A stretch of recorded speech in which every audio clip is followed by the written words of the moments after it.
देशच होता त्यांचा प्राण, स्वतंत्र केली भारत माता. बापू तुम्ही साऱ्या जगात महान.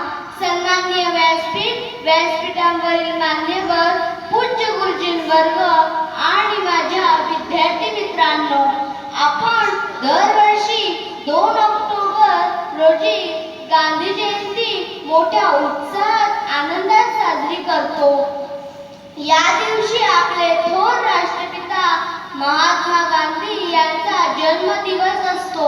त्यांचा जन्म 2 ऑक्टोबर 1869 रोजी गुजरातमधील पोरबंदर येथे झाला.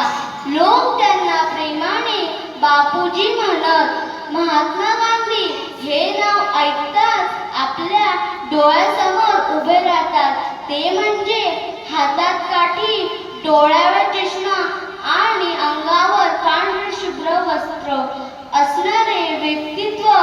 सत्य आणि अहिंसा या मार्गाचा अवलंब करून भारताचं स्वातंत्र्य मिळवून देण्याचे महान कार्य महात्मा गांधी यांनी केले. गांधीजींनी अन्याय, पारतंत्र्य याविरुद्ध लढण्यासाठी आपले संपूर्ण जीवन समर्पित केले.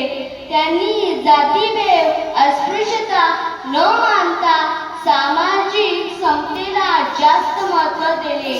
साधी राहणी व उच्च विचार यास प्राधान्य दिले.